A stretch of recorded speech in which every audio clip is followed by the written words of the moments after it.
Hello അസ്സലാമലൈക്കും welcome back. അപ്പോൾ ഇന്നത്തെ ഇതൊരു ഈവനിങ് സ്നാക്സിൻ്റെ റെസിപ്പിയാണ്. ഇത് ഈവനിങ് സ്നാക്സ് ആയിട്ടും ഡിന്നറായിട്ടും ഒക്കെ നമുക്ക് ഉണ്ടാക്കാം. പെട്ടെന്ന് തയ്യാറാക്കാം. ഇതിൽ മസാല വാറ്റിയിട്ടൊന്നും സമയമൊന്നും കളയണ്ട, പെട്ടെന്ന് തന്നെ ഇത് ഉണ്ടാക്കിയിട്ടെടുക്കാം. അപ്പോൾ ഇതെങ്ങനെയാണ് ഉണ്ടാക്കുന്നതെന്ന് നോക്കാം. അതിന് മുന്നേ ചാനൽ നിങ്ങൾ ആദ്യമായി കാണുന്നവരാണെങ്കിൽ ചാനൽ നിങ്ങൾക്ക് ഇഷ്ടമാകുന്നുണ്ടെങ്കിൽ പ്ലീസ് ഒന്ന് സബ്സ്ക്രൈബ് ചെയ്ത് സപ്പോർട്ടും കൂടി ചെയ്യണേ.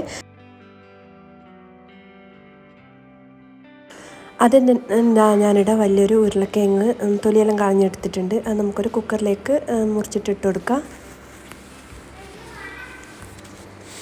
പിന്നെ ഇതിലേക്ക് വേണ്ടുന്നത് ചിക്കനാണ്. ചിക്കൻ ഞാൻ ഉപ്പും മഞ്ഞൾപ്പൊടിയും പുരട്ടി വെച്ചിന് അതുകൂടി ഇതിലേക്ക് ഇട്ട് കൊടുത്ത് പിന്നെ ഇത് മുങ്ങാൻ ഭാഗത്തിൽ വെള്ളം ഒഴിച്ചിട്ട് നമുക്കിതൊരു 2 വിസിൽ വരുന്നത് വരെ ഇതൊന്ന് വേവിച്ചിട്ടെടുക്കാം.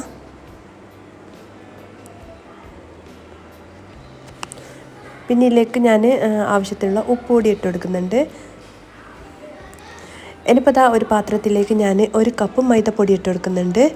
പിന്നെ ഇതിലേക്ക് ഒരു 1/4 കപ്പ് ഗോതമ്പ് പൊടി കൂടി ഇട്ട് കൊടുക്കുന്നുണ്ട്. മൈദപ്പൊടി തന്നെയാണെങ്കിലും മൈദപ്പൊടിയിൽ തന്നെ മൊത്തം ഉണ്ടാക്കിയിട്ടെടുക്കാം. ഇനിയിപ്പോൾ ഇതിലേക്ക് കുറച്ച് ഓയിൽ ഒഴിച്ചെടുക്കുന്നുണ്ട്. ആവശ്യത്തിനുള്ള ഉപ്പും കൂടി ഇട്ടിട്ട് നല്ല സോഫ്റ്റായിട്ട് ഇതൊന്ന് കുഴച്ചിട്ടെടുക്കലാന്ന്.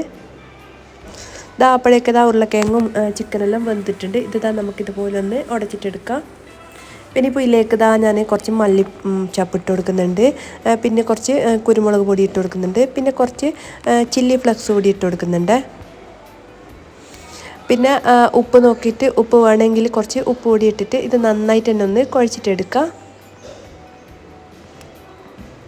പിന്നെ ഞാനിപ്പോൾ ഇതിലേക്ക് പച്ചമുളക് ഇട്ടിട്ടില്ല. പച്ചമുളക് വേണമെങ്കിൽ നിങ്ങൾക്ക് ഇട്ട് കൊടുക്കാം. ഞാനിപ്പോൾ ചില്ലി ഫ്ലെക്സും കുരുമുളക് പൊടിയെല്ലാം ഇട്ടുകൊണ്ട് പിന്നെ ഇട്ട് കൊടുത്തിട്ടില്ല. ഇനിയിപ്പോൾ നമ്മൾ കുഴച്ച് വെച്ചിട്ടുള്ള മാവ് നമുക്ക് സെയിം പൂരിൻ്റെ വലുപ്പത്തിലൊന്ന് മുറിച്ചിട്ട് ഇതുപോലെ ഒന്ന് പരത്തിയിട്ടെടുക്കാം. നല്ല നൈസായിട്ട് തന്നെ അങ്ങ് പരത്തിയെടുക്കാം കേട്ടോ. ഇനിയിപ്പോൾ ഇതിൻ്റെ സെൻറ്ററായിട്ട് നമ്മൾ ആക്കി വെച്ചിട്ടുള്ള ഫില്ലിങ് വെച്ച് കൊടുത്തിട്ട് ഇതുപോലെ ഒന്ന് കൊട്ടിയിട്ടെടുക്കലാന്ന്. പിന്നെ ഇങ്ങനെ ബാലൻസ് വരുന്ന മാവില്ല, ഇതിങ്ങനെ നമുക്ക് മുറിച്ചിട്ട് മാറ്റിയെടുക്കാം. എന്നിട്ട് നന്നായിട്ട് തന്നെ കൈ കൊണ്ട് പ്രസ് ചെയ്തിട്ട് നന്നായിട്ട് തന്നെ ഒന്ന് പരത്തിയിട്ടെടുക്കാം.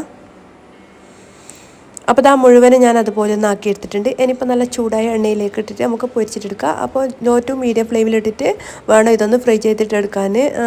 ഹൈ ഫ്ലെയിമിലിട്ട് ഫ്രൈ ചെയ്യാറ് പെട്ടെന്ന് അങ്ങ് കളറ് ചേഞ്ച് ആയി പോവും, ഉള്ളിൽ കുക്കാവുകയും ചെയ്യില്ല. അതുകൊണ്ട് തന്നെ ലോ ടു മീഡിയം ഫ്ലെയിമിലിട്ടിട്ട് വേണം ഇതൊന്ന് ഫ്രൈ ചെയ്തിട്ടെടുക്കാൻ വേണ്ടിയിട്ട്. അപ്പോൾ മുഴുവൻ ഇതുപോലെ നമുക്കൊന്ന് ഫ്രൈ ചെയ്തിട്ടെടുക്കാം.